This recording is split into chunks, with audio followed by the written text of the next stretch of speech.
Halo sob. Ya nggak kompak nih, gimana sih? Ulang lagi. Ulang. 1, 2, 3. Halo sob. Gimana sih? Lo tadi ada sobnya nggak ada? Iya guys. Apa dong openingnya bagaimana nih? Ini kan ceritanya ini tuh podcast kita yang baru. Bukan yang baru sih, kayak kita bikin versi upgrade dari Ngeteh. Oh baik. Ngeteh 2.0.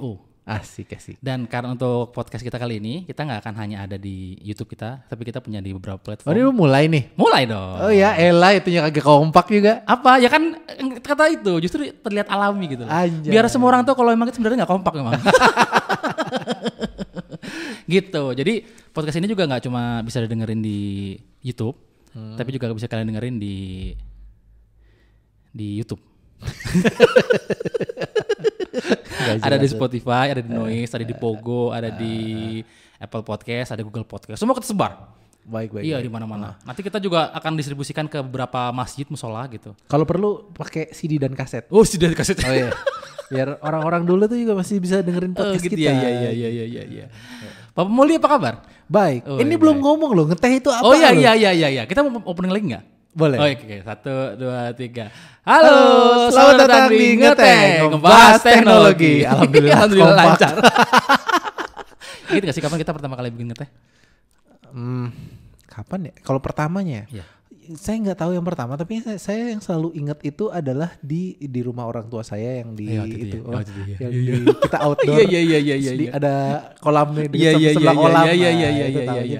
Itu. Jadi sebenarnya sebelum ada rame-rame podcast di YouTube kita di luar ya dulu. Iya. Itu Awal nggak jelas. Terus yang duduk bukain bungkus Lazada, inget nggak? itu bukan Bukan. Itu ya yang kesekian kalinya. Yang pertama yang di luar itu yang pakai meja itu loh. Yang lightingnya dari atas. Itu yang pertama. Dari cahaya ilahi itu lightingnya gitu. Yang kedua mah di dalam ruangan. Tempat bocah main. Bocah main. Ya, yang kita ngomongin soal itu loh. Sampo apa ya? Iya itu box Lazada random banget. Ya random banget gitu. Jadi kita kayaknya bakal ngeriset ya jadi ke episode 1. Soalnya kan Ngeteh 2.0. Jadi formatnya berbeda. Pertama formatnya berbeda. Yang kedua memang kita akan masuk ke beberapa platform sekaligus gitu. Dan untuk episode pertama ini kita akan bahas soal apa sih tadi? Katanya ngasih tahu Ngeteh itu apa? Udah tahu. Jadi ini udah tadi. Tadi udah. Iya. Gimana, halus kan? Oh, halus. Gitu. Halus. Soalnya sebenarnya buat Ngeteh itu tuh kita tuh sebelumnya di 2021 pernah mulai kan, tapi mungkin itu beta tester kali ya. Itu yang mana sih? Ya waktu itu ya. Iya. Setup begini. Cuma kayaknya nggak dilanjut juga sih. Lebih ke malas sih kayaknya ya. Mungkin ya itu kali ya. Iya. Editornya malas kayaknya. Kalau sekarang kan situ yang mimpin nih. Ya, saya akan kalau sebelumnya kan menghidupkan podcast. Bagus. Jadi begitu guys. Sebenarnya agak bingung sih, seperti kata Om Botak bilang ya, sebenarnya Om Botak siapa? Deddy Kobuzier. Iya, bahwa sebenarnya podcast kan harusnya audio kan, nggak ada videonya gitu. Tapi betul. Om Botak kan jadi bikin standar baru itu bahwa podcast juga bisa buat ada videonya gitu loh. Bahkan sebenarnya bukan Om Botak pioneernya. Bukan ngikut juga dari Seth Rogen. Iya, ngerti. Cuma kan yang apa namanya? Yang rame-rame kalau di Indonesia itu kan dia. Terus pada akhirnya podcast yang ada videonya diikuti sama Spotify. Spotify sekarang ada videonya loh. Oh iya? Iya. Oh saya sejak pakai Apple Music udah gak pernah pakai Spotify. Iya sih, kalau udah kena Apple Music, Spotify aduh tinggalin bener tau. Dah. Busuk suaranya. Iya bener, beda banget rasanya. Apalagi kalau kalian pakai head unit di mobil ya. Iya install bener, 2 aplikasi itu, terus dites suaranya dengan settingan audio yang paling maksimal. Itu jelek banget tau Spotify itu. Klik jadi ketahuan jeleknya. Iya, masteringnya jelek banget tuh, kayak mastering sisa gitu loh. Yang bagus-bagus udah diborong Apple semua gitu. Nah di Apple itu, kan waktu itu pernah saya tuh ngetes nyari lagu siapa ya, Queen kalau nggak salah, remaster gitu kan. Nyetel di mobil itu kan dengan settingan hi-fi, di setel itu tuh bener-bener kerasa banget Om. Apple itu gainnya lebih kencang satu. Nggak butuh volume tinggi untuk bisa dengar secara jelas gitu loh. Yang kedua suara gelapnya itu bersih gitu. Suara gelap itu kalau nggak ada suara apa-apa terus dia diem gitu, nggak ada suara noise gitu, nggak ada white noise dan lain-lain gitu. Sementara di Spotify itu masih kedengeran. Dan itu tuh katakan misalkan di Apple Music saya set volume cuma 14, itu udah kenceng banget. di Spotify bisa sampai 25 baru bisa menyamai 14 gitu. Jadi mending Apple Music deh. Iya bener sih. Apple Music mantap. Tapi kalian bisa dengerin di Spotify. Ya, kalian bisa dengerin di Spotify. Boleh gitu, gak apa-apa. Kita memberikan semua kemungkinan. Sampai nunggu nanti ada kontrak eksklusif gitu baru kita pindah satu platform itu. Wah. Amin. Amin. Nah, tadi kita udah ngebahas soal sejarah ngeteh. Betul. Terus kita ngebahas soal sejarah ngeteh. Udah 2 kali. Oh, udah 2 kali ya. Oke, sorry. Saya lupa. Ini tadinya tuh saya episode pertama itu nggak pengen bahas soal gadget sebenarnya, tapi beliau ini agak protes sedikit. Kok kita nggak bahas soal gadget itu nggak seru banget kan? Oke, fine. Kan gue kan udah bilang sama lo. Apa tuh? Gue nurut. Iya. Ini mah pundungan orangnya. Kagak. Gue kalau pundung nggak ikut podcast ini. Enggak, karena gini. Gue kan udah tahu lo dari udah yang lama kan. Iya. Kalau gue bilang A, terus lo ke sama B, mau gue jungkir balik apapun, lo tuh nggak akan berubah itu jadi B. Caranya adalah selama ini kalau misalnya ada apa-apa, oh ya udah kita jalan B. Sampai lo ketemu, oh ya bener ya Om ya, kita ternyata harus yang lain gitu. Dan itu sering banget tuh gitu. Dan itu beberapa kali suka kayak begitu. Gue nggak bilang kalau misalnya gue selalu bener ya. Iya. Cuman beberapa kali sering kayak begitu. Jadinya, oh ya udah, makanya ketika Om, nggak ada ngobrolan gadgetnya, ini namanya juga ngebahas teknologi, bukan gitu. Ngebahas ngeteh. Ini kan perkenalan ngeteh terus kita ngebahas ngetehnya doang kan. Kalau lihat dari list yang lo bikin. Iya. Terus pas dipikir, aduh masa nggak ada ngebahas teknologinya gitu. Tapi lo bilang ngebahas udah nggak apa-apa. Sesudah riset. Oh iya, karena memang saya nggak riset. Karena saya juga bukan pendengar podcast yang sering banget atau gimana gitu. Saya lebih suka tidur. Sambil denger podcast nggak? Enggak. Murotal saya. Masya Allah. Dekat sama Tuhan berarti ya. Terlagi dong. Jadi gitu. Jadi tetap saya mau di episode pertama ini sedikit ngebahas soal teknologi. Boleh. Seperti tema kita. Saya tuh mau ada pertanyaan ke Om. Karena saya juga punya pandangan. Jadi kayak kan kita baru masuk 2023 ya. Iya. Sekarang. 2023 sekarang kan ya? Iya 2023. Duh lupa terus, saya pikir saya gak bisa move on gitu dari 2000. Suara apa itu? Gak tahu. Udahlah gak usah beli. Jadi 2023 ini kita baru masuk, kita sekarang Januari ya. Nah saya tuh mau tanya, menurut Om 2023 itu di dunia teknologi yang kita geluti sekarang itu apa sih yang akan terjadi gitu? Apa yang akan terjadi? Cenayang nih anjir. Kayak Mama Loren gua. Iya, padahal baru kenal ya udah cenayang aja. Nggak siap dia. Patahannya menarik sekali. Gitu. Jadi kayak kan ingat ya pas 2021 kita kan juga membuat prediksi kan 2022 kan seperti apa dan ternyata banyak hal yang tidak terjadi dan merasa 2022 itu nggak beda kayak 2021 sebenarnya. Betul. Ya kan? Kayak banyak hal yang membosankan di teknologi itu dan tidak ada banyak perubahan gitu. Nah 2023 itu menurut Om akan seperti apa?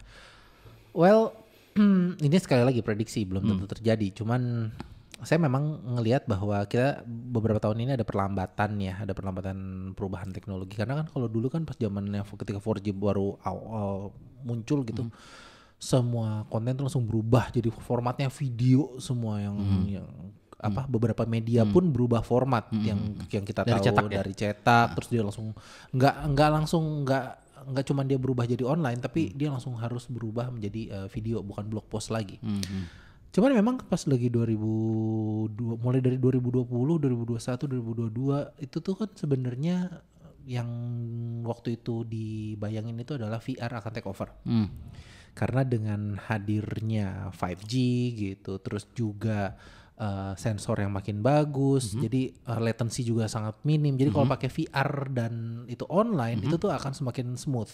Kita berdua punya VR, alat VR yang itu kita Quest ya? yang Quest itu kan, itu sebenarnya udah cukup bagus kan. Bahkan kita udah pernah nyoba bikin konten ya. Cuman sekali sih, mancing. Nggak ada faedahnya tuh.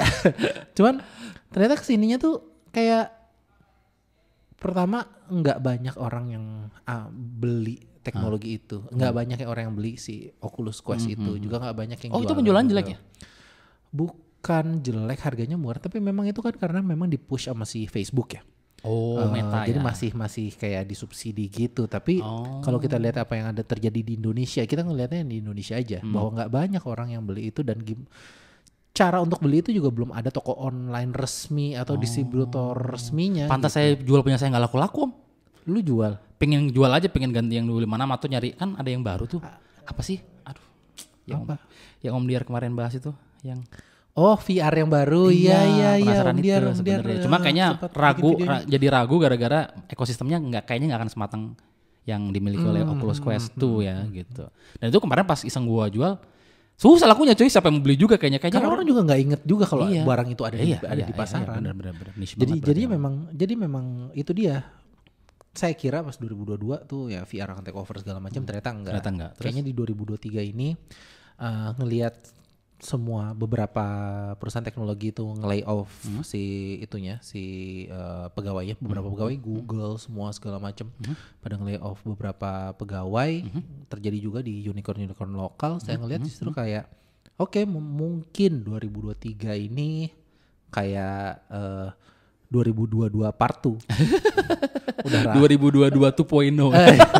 Jadi kayak kalau rame lanjut part 2 gitu kan. Ini 2023 nih. Iya. Jadi saya ngelihatnya sih seperti itu. Tapi bukan artinya seluruh teknologi akan sama ya, karena kalau saya ngelihat kalau di sisi smartphone harusnya ini adalah menjadi tahun yang penting buat brand lain selain Samsung, terutama di foldable smartphone. Karena foldable smartphone itu ternyata pasarnya pada suka, orang-orang pada suka si Z4, Fold 4, lu juga pakai kan? Flip 4, Fold 4, Flip 4, dan Huawei Mate X. Cuman kan kalau di kita kan yang rame banget, dan bahkan kalau dari Samsung, ya ini dari data dari Samsung sih, bahwa ini menjadi selalu jadi record breaking untuk pre-order terbanyak.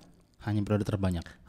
Jadi maksudnya dibandingkan sama foldable seterusnya, ini grafiknya terus meningkat. Yang artinya orang-orang tuh pada udah mulai pengen pakai foldable. Yang awalnya cuman kayak itu mah barang-barang orang canggih, yang beli tuh cuman yang tech enthusiast. Sekarang tuh udah kayak orang-orang biasa. Feeling saya karena drakor.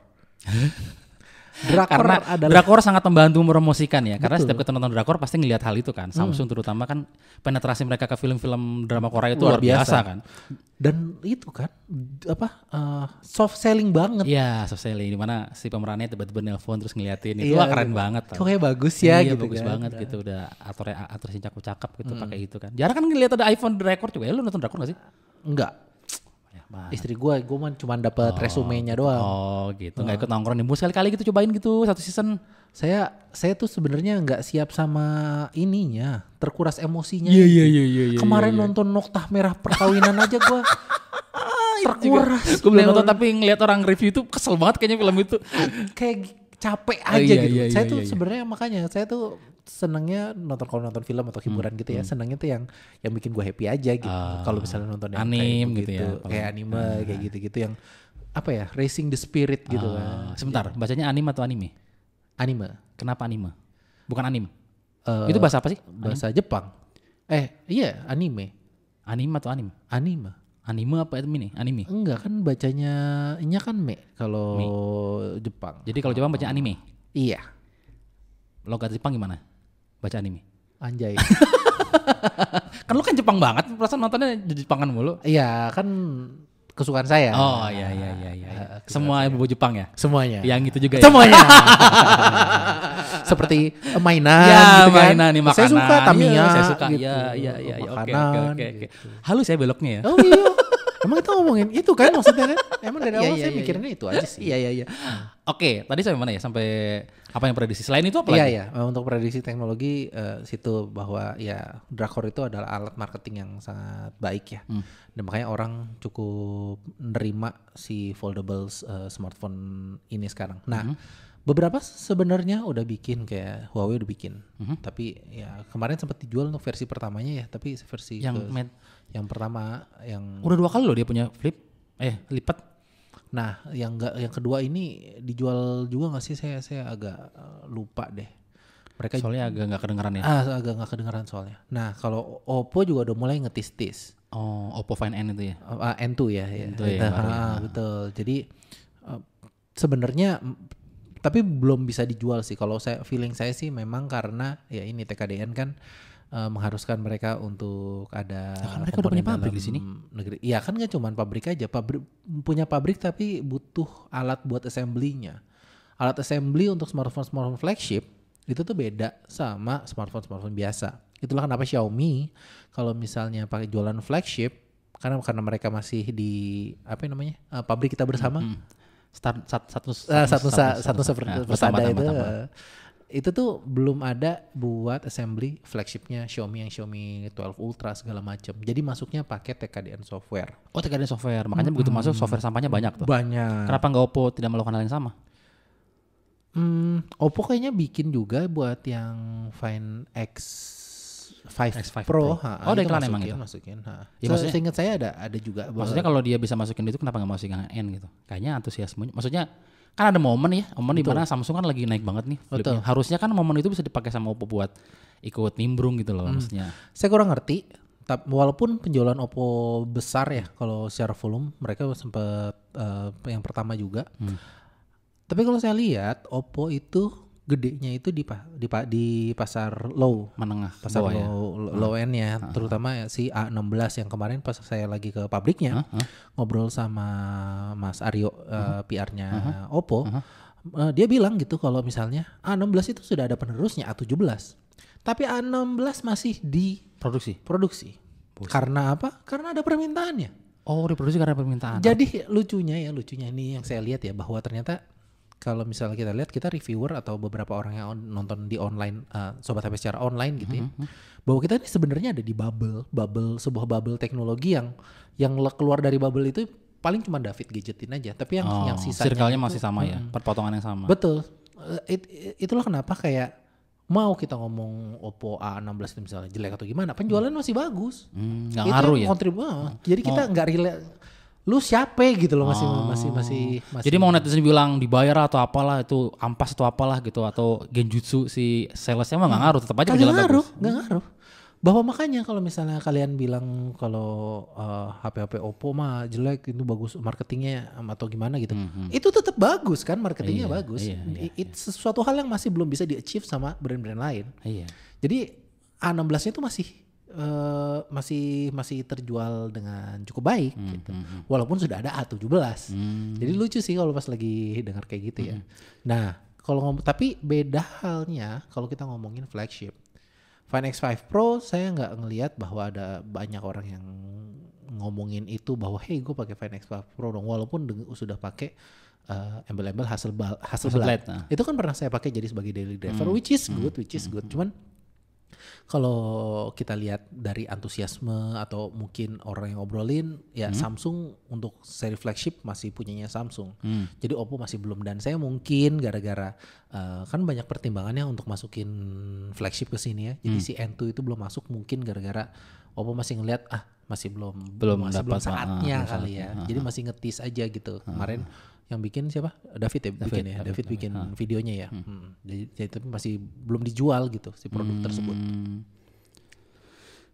Luar biasa ternyata.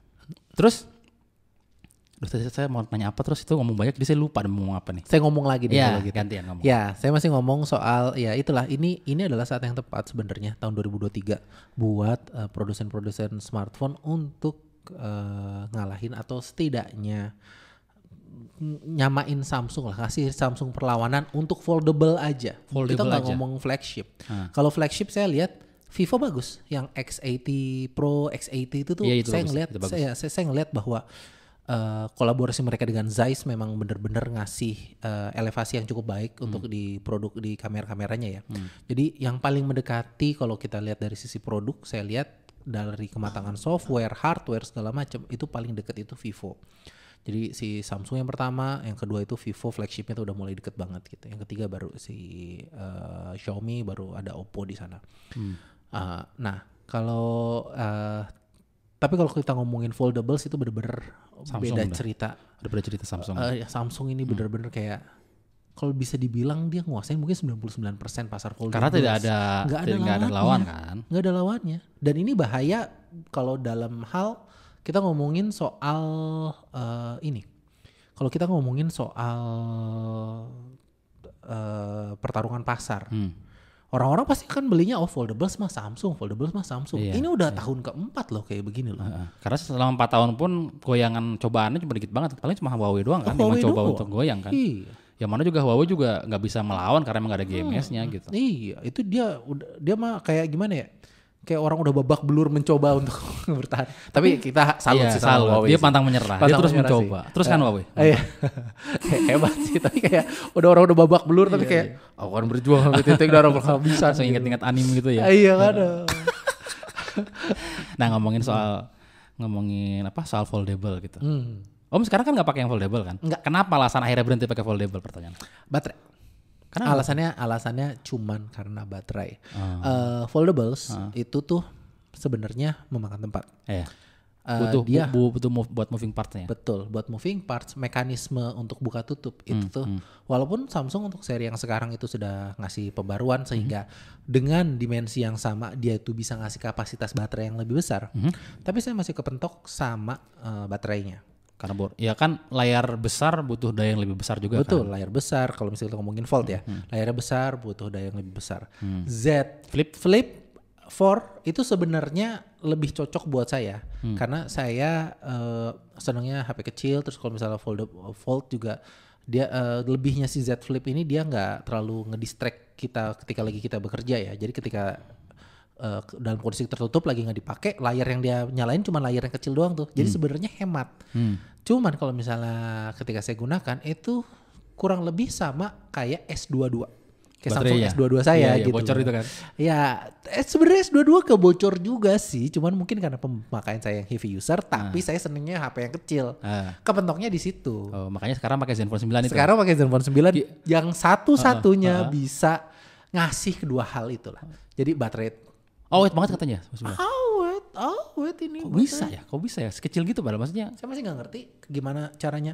Optimalisasi software berarti kan mau nggak mau kan? Enggak cuma software, dia tuh walaupun kayaknya dia memang sengaja dimensinya lebih tebel deh. Kalau misalnya si Asus. Tapi kapasitas juga nggak ada gede banget kan, harusnya 4.000 sekian kan? 4.000. Iya, masih ngangkat 4.000 mah harusnya nggak irit dong normalnya. Saya pastikan ya, saya lupa berapa sih si Zenfone 9 ini? 4.800, 4.600 ya? Coba. 4.300. 4.300 loh. 4.300. Itu segede. Cuman lebih kayak 300 ya dari yang. Segede S22 bener. Tapi lebih awet. S22 berapa? 4.000 kan? Ya 4.000 ya? Lihat lagi. Payah banget. Reviewer gak hafal. Dikata reviewer harus tahu semuanya kali ya. Dikata kita Google. Ini S22. Berapa S22 baterainya? 3.700. 3.700. iPhone? Oh, kalau iPhone mah kita ngomongin udah beda ya, different beda game ya. ya. Oh, iya, iPhone itu kapasitasnya kecil, tapi karena memang chipsetnya itu hemat daya, bagaimana cara si softwarenya juga bekerja tidak terlalu sebanyak multitaskingnya nggak sebanyak Android kan. Tapi ya gitu, mereka tuh cukup pinter untuk seperti itu, nggak ngasih dual itu, which is jatuhnya jadi optimalisasi baterai. Iya. Itulah keuntungan untuk sebuah brand yang bisa membuat hardware dan software sendiri. Secara sendiri ya. Dia bisa desain sendiri, cara kerjanya segala macam. Si brand Android belum ada yang bisa gitu. Sementara ini paling si Huawei mungkin dengan hardware-nya. Ya walaupun sebenarnya HarmonyOS-nya itu masih punya core yang sama dengan Android gitu loh. Makanya dia masih bisa menjalankan aplikasi Android, APK dan lain-lain gitu. Betul. Jadi masih butuh waktu lah buat Android kayak iOS. Itulah kenapa si Zenfone 9 masih jalan di saya, maksudnya cuman satu-satunya smartphone kecil yang saya suka yang bisa dipakai seharian. Artinya experience-nya lebih bagus dibandingkan yang S22 kasih? Experience, kalau kita ngomongin experience, sebenarnya ada satu hal yang saya kangenin dari S22 itu adalah apa namanya tray di samping, apa sih namanya aplikasi tray. Oh iya. Kalau kita swipe terus muncul kan. Aduh saya lupa lagi namanya. Itu kan ada aplikasi pihak ketiga harusnya. Ya ada, bahkan launcher pihak ketiga. Artinya kan bukan krusial harus pakai S22 kan untuk bisa pakai itu. Ya cuman ya kalau misalnya built-in tuh jauh lebih enak lah ya, memang lebih seamless itu dia kata yang bagus. Itu dia. Jadi masih ada yang hilang, cuman ternyata ya kehilangan itu bukan sebuah hal yang berarti karena ketika saya suka pakai HP yang kecil, karena kan untuk HP yang ini kan saya paling cuman bacanya cuman email, nggak ada WhatsApp di sini, WhatsAppnya di nggak ada Dewi, Nana, siapa gitu kok email dong. Oh si email. Capek banget dah.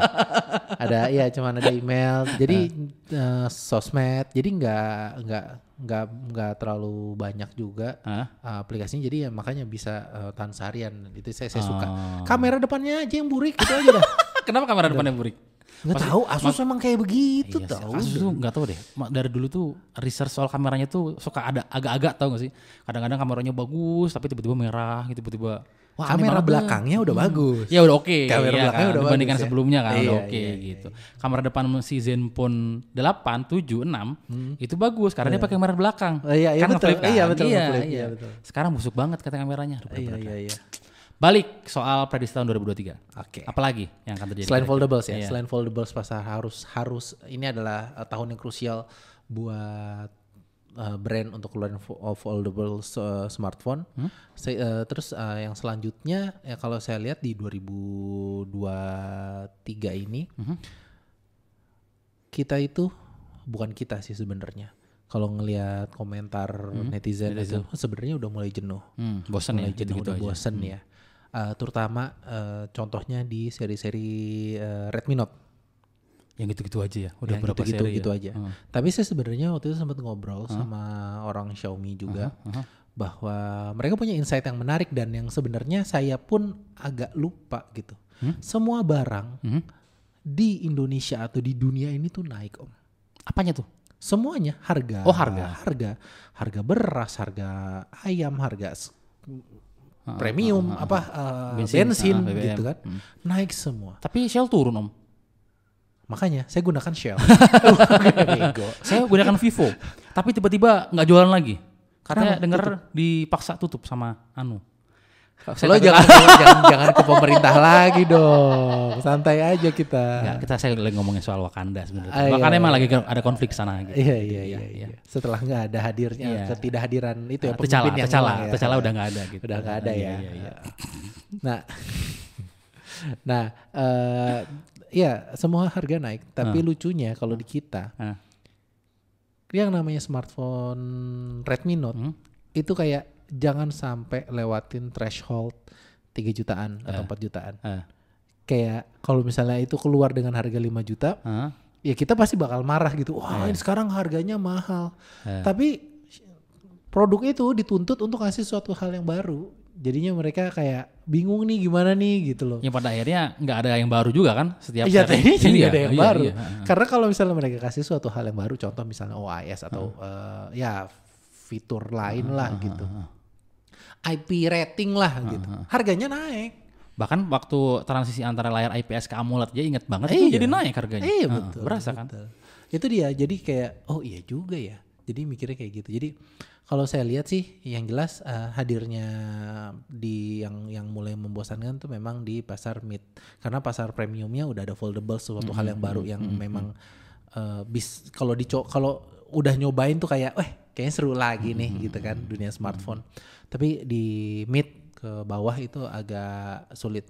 Yang menarik justru malah datang dari brand-brand kemarin tuh dari Infinix sama Tecno. Yang saya nggak tahu ya kalau misalnya secara bisnis mereka tuh oke apa enggak. Karena setahu saya kalau namanya bisnis awal ketika pengen masuk ke pasar gitu, mereka memang harus jual hardware yang bagus dengan margin setipis mungkin biar dapetin nama lah. Itu yang dilakukan sama si OnePlus ketika pertama kali atau bahkan si yang sekarang tuh apa sih namanya brandnya? Yang mana? OnePlus si Carl Pei bikin apa? Nothing. Iya, nah itu yang dilakukan sama Nothing gitu ya. Tapi Nothing juga murah kan? Itu kan karena di Indonesia. Di luar juga emang murah banget. Harganya termasuk murah. Kayak maksudnya harga mid range tapi ya lumayan lah gitu. Itu smartphone. Tapi bisa murah. Masuk sini, tapi nggak ada sinyal. Nyelundupin Pak. Iya. Beli di luar. Bisa kan? Yang penting kan bisa. Murah. Iya. Apalagi sekarang berasa kayak iPod Pak. Gak ada kau itu ya. Tinggal bawa MIFI kemana-mana Om. Modem kecil itu loh. Iya benar. Rempong banget. Nambah lagi dong. terus yang 2 di cas ya itu. Jadi untuk prediksi tahun 2023-nya ini HP mid range kayaknya bakal naik harga. Naik harga. Feeling saya Justru malah yang diambil sama pihak brand adalah naikin harga. Karena udah gak ada pilihan lagi nih. Karena ya kalau misal keluarin yang kayak gitu ya bosen dong.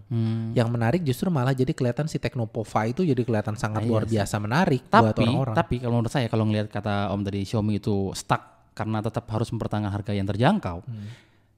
Tapi itu saya merasa Realme justru lebih luasa.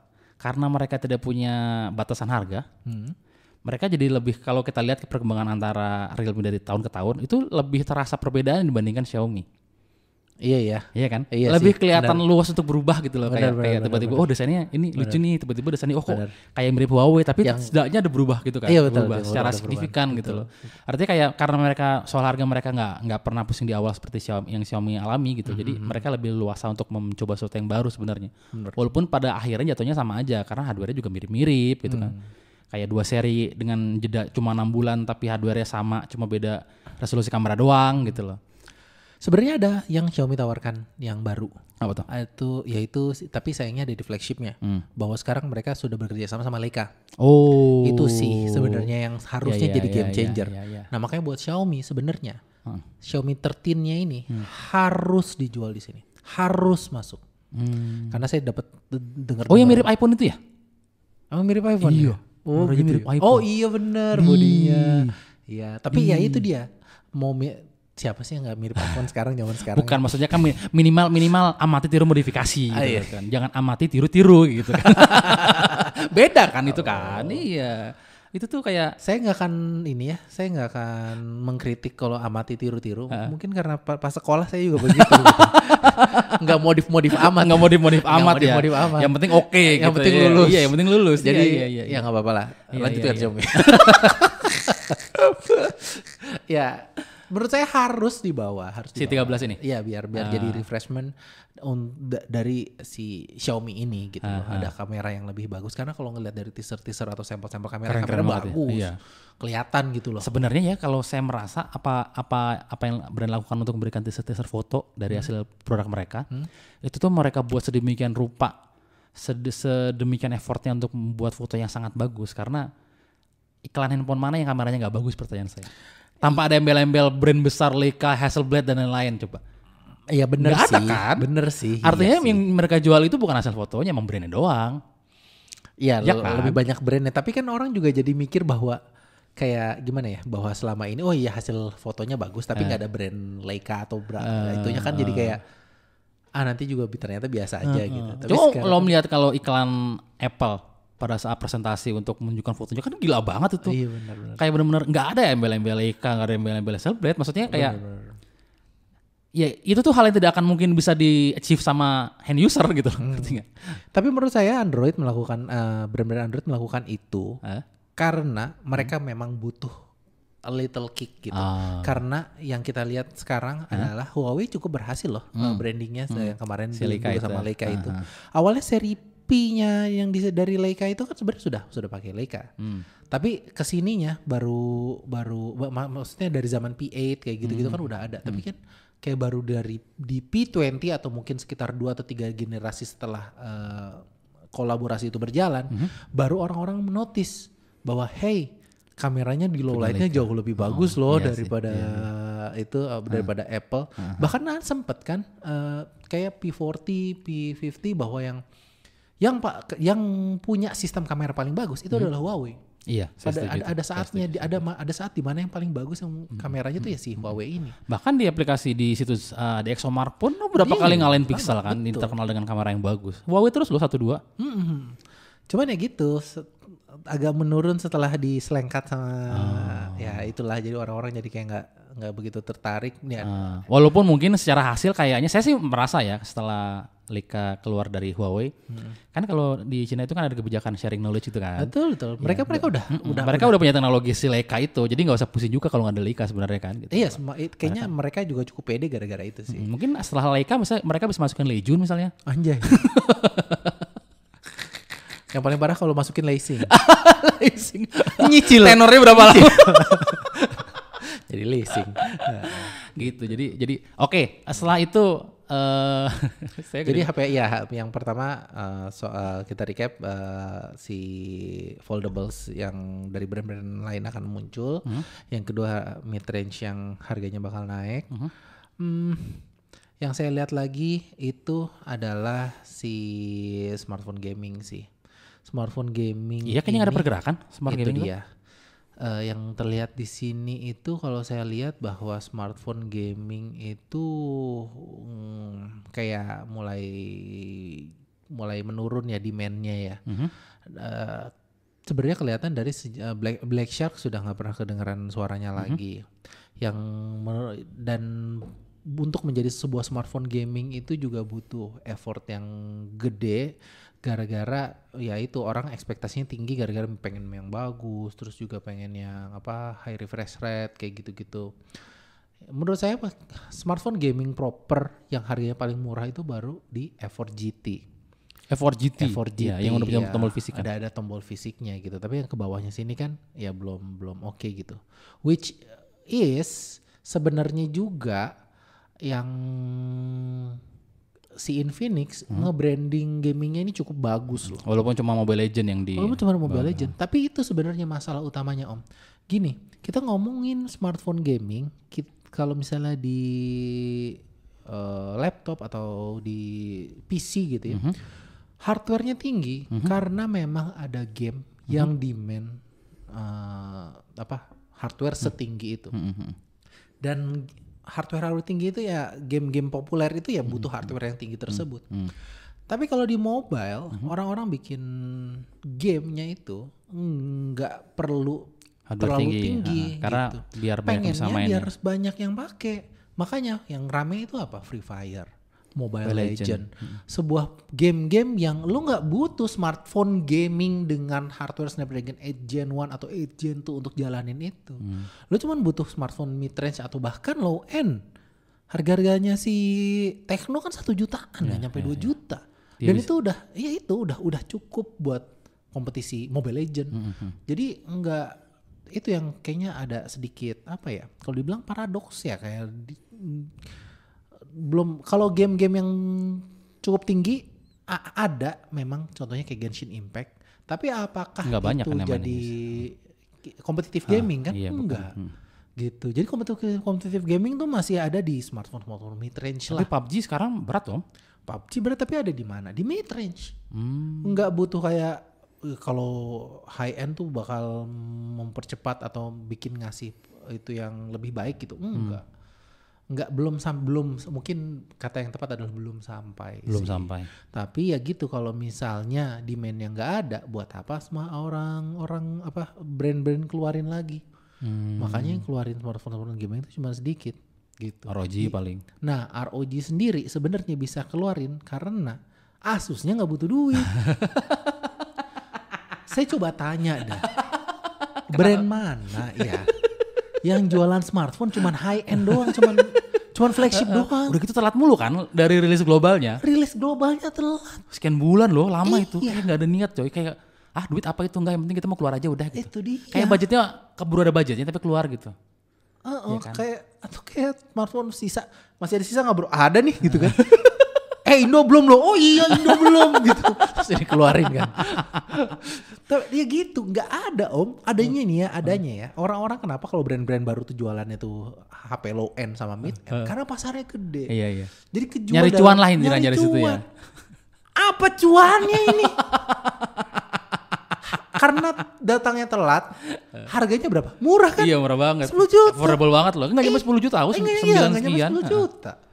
Bener. Itu dia, makanya. Coba bayangkan, emang Asus untung? Enggak gua rasa mah. Iya. Kayak dia tuh keuntungan dari laptop sudah melimpah ruah gitu loh.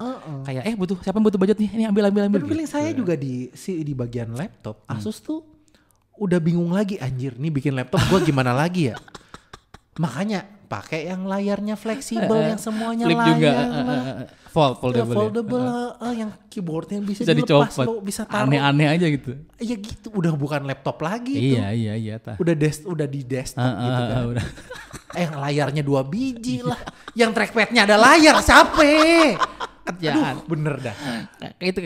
Kayaknya si Asus tuh udah ada di titik itu, di titik udah mereka bingung mau ngapain lagi gitu karena saking udah banyaknya gitu loh. Yang kasihan ya sebenarnya produsen yang lain. Iya sih. Ini ngikutin Asus gimana bro gitu. Iya, udah. Si Lenovo juga ya kayak Lenovo tuh kayak aduh, cuman yang bisa ngikutin cuma Lenovo doang lah. Iya, itu pun sebenarnya juga secara penjualan juga mungkin kan jauh dibandingkan Asus ya. Iya masih beda. Asus masih jauh lebih tinggi. Ada TUF Gaming juga lagi. Yang buat nekel-nekel orang-orang yang lain. Tahu nggak TUF Gaming itu dibuat karena Asus tuh begitu tinggi hati.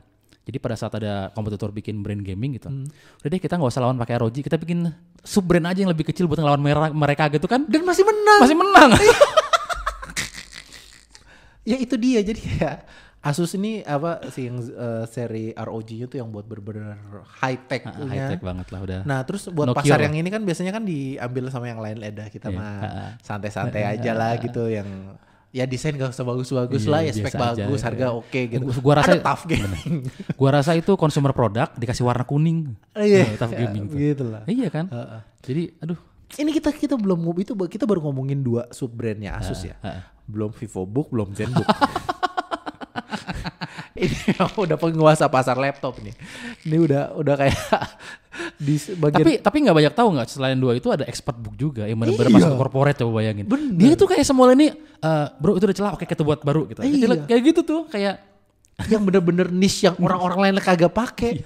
Dia kasih. Yang brand lain nggak kepikiran, oke kita buat gitu. Jadi brand lain tuh mau gini, aduh anjir ini kayak dia ada semua gitu, gimana kita bergerak gitu kan. Bener. Apple aja ya cuman ya MacBook Pro, MacBook Air. Iya udah.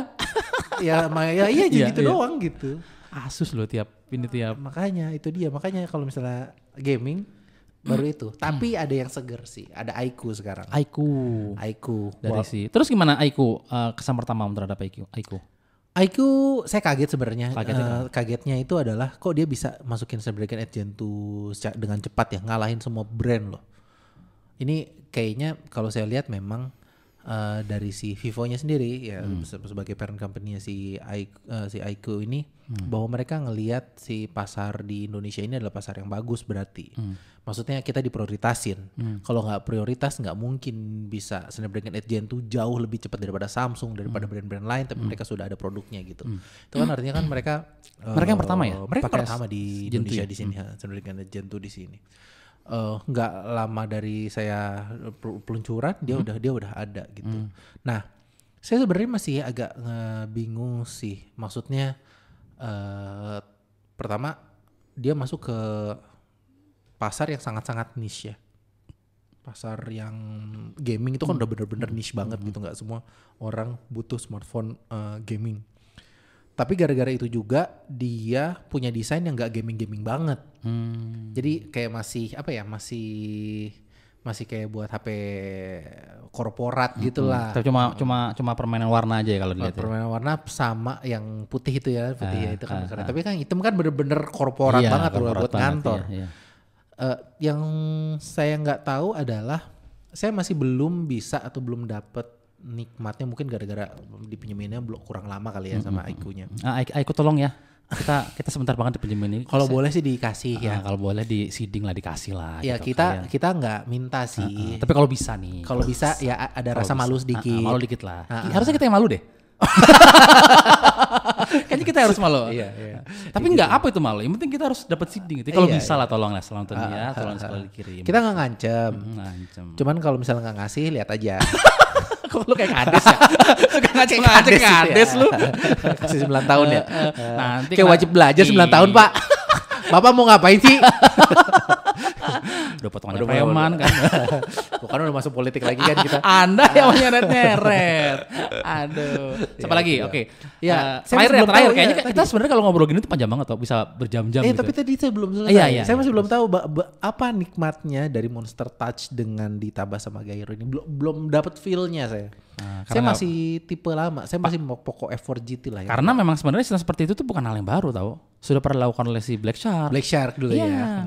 Karena Black Shark berapa? 3 kalau nggak salah ya. Kan ada 3 Pro ya. Yang 3 itu pakai begitu di layar itu. Makanya begitu diperkenalkan Monster apalah, ini branding nama doang gitu. Karena teknologi itu udah duluan si Black Shark gitu. Dan memang nggak nyaman sebenarnya, jadi banyak kagoknya sebenarnya sih. Cuma memang ngasih kita opsi aja gitu bahwa ada 2 fungsi tambahan gitu kalau lo mau pakai gitu loh. Lebih baik daripada nggak ada. Gitu. Karena mungkin sistem seperti itu biaya produksinya lebih murah dibandingkan harus bikin tombol fisik dan tidak Bisa mengorbankan fungsi yang lain sebenarnya, ya kan? Benar. Karena kalau udah ngomong tombol fisik udah pasti makan space, sudah pasti makan nggak bisa ngejar durability yang bagus kan? Ya bisa tapi harus butuh effort lebih. Butuh effort lebih gitu. Sudah mungkin bisa masukkan sertifikasi IP. Bisa tapi effort lebih. Jadi effort lebih itu yang bikin nggak bisa jadi murah. Jadi nggak bisa murah. Nah ini murah. Iya. Ini murah. Saya rasa IQ juga hasil keuntungan penjualan Vivo. Gitu ya. Subsidi silang. Iya. Mungkin. Iya. Kayaknya kita lagi profit banyak nih. Udah bikin brand baru gitu. IQ gitu. Jadi mereka nggak perlu capek-capek banget sebenarnya gitu. Benar. Gitu. Oke, apalagi satu terakhir deh. Kita kalau ngomongin ini panjang banget tuh. Saya melihat ini adalah ngemelihat itu bahasa apa sih? Hah? Ngemelihat itu apa? Tadi ngemelihat. Ngemelihat. Ngemelihat. Mau ngelihat dan melihat. Terus? Ya, jadi saya ngemelihat bahwa tahun kemarin sebenarnya adalah tahunnya Mediatek. Kenapa? Mediatek Dimensity-nya ngeri ya, banget emang. Dimensity-nya Itu tuh jadi baru-baru. ingat kejadian antara AMD sama Intel gak sih? Iya. Kayak terlalu santai Intel tiba-tiba ketikung sama AMD Jeger, begitu aja gitu kan. ya, bener. Saya nggak, kayaknya ini memang ada apa ya? Ada perbedaan dari harga jual komponen mungkin sama Snapdragon sehingga brand-brand itu lebih memilih Mediatek sebagai kita lihat di HP mid range-nya itu Mediatek Rata-rata itu Mediatek, benar-benar merajai. Nggak cuman merajai pasar ya, tapi produknya bagus-bagus. Iya. Mau yang apa 920, mau yang seri 9, mau yang sebelumnya ada yang G99 kayak gitu-gitu yang sekarang masuk ke low end. Yang 8100 ultranya juga bagus. Oh, gila ngebut banget tuh. Itu Yang yang di dipakai sama Xiaomi Xiaomi 12T ya. Itu ngebut banget loh. Antutunya sampai 700-800 ribu deh kalau nggak salah. Iya, 2 kali lipat dari 920-nya Realme. Nggak nyampe 2 kali lipat sih. Realme itu 600. Kan 920 juga ngebut sebenarnya. Bukan 600. 500-600 Antutunya. Itu 920 kan? 800. Itu hampir 800. 800. Iya. Maksudnya emang jauh gitu. Kan 800 1100 Max sama 910 Sehingga udah saya beda kasta. 500 sama 800 deh. Iya. Pokoknya lumayan lah gitu. Walaupun pada akhirnya dijualnya hampir mirip ya harganya ya. Harganya hampir mirip ya harga. Itu sih Iya curve glass. curve glass. Di layar depan itu mahal. Mahal memang. Ya inget gak? Vivo juga keluarin kayak gitu. Iya. Harganya 8 juta. Iya, coba. Makanya Realme bisa 6 juta itu sebenarnya V25 Pro ya? V25 Pro. Iya, 8 juta sekian. 8 juta V25 Pro, speakernya mono lagi. Iya. Mahal itu curve glass itu tuh mahal. Mahal. Ya yang bisa ngeapresiasi cuman orang-orang yang memang suka sama desain. Iya sih. Karena memang pas dipegang itu beda banget. Bener kerasa sama flagship itu kayak banget. Betul. pegang Xiaomi 12T itu oke gitu. Maksudnya lu oke aja gitu loh. Begitu pegang yang Realme 10 Pro Plus itu wah gila enak banget dipegang. Cuman gitu. mungkin memang tipikal orang Indonesia yang lebih suka yang value for money Iya ya. Masih suka kayak gitu ya. Masih bener-bener price sensitive. Jadinya ketika ada produk yang seperti itu mereka kayak mending yang hardware lebih bagus. masih soal mendang-mending Masih berarti kayak ya. gitu, masih mendang-mending seperti itu. Gitu. Oke, closing.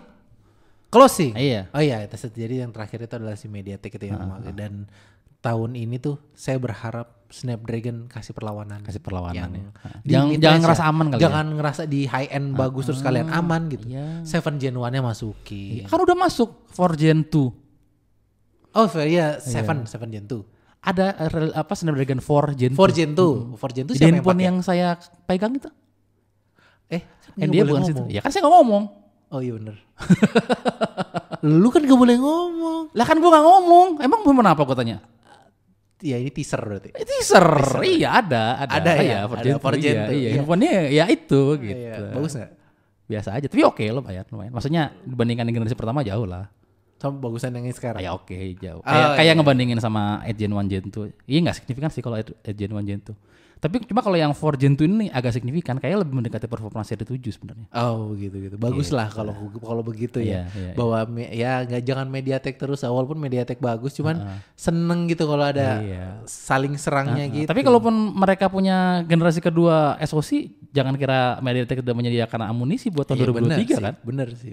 Mana tahu nanti ada Snapdragon Dimensity 8100 Max Gen 2. Anjay. Ada Max yang mirip kayak Apple juga.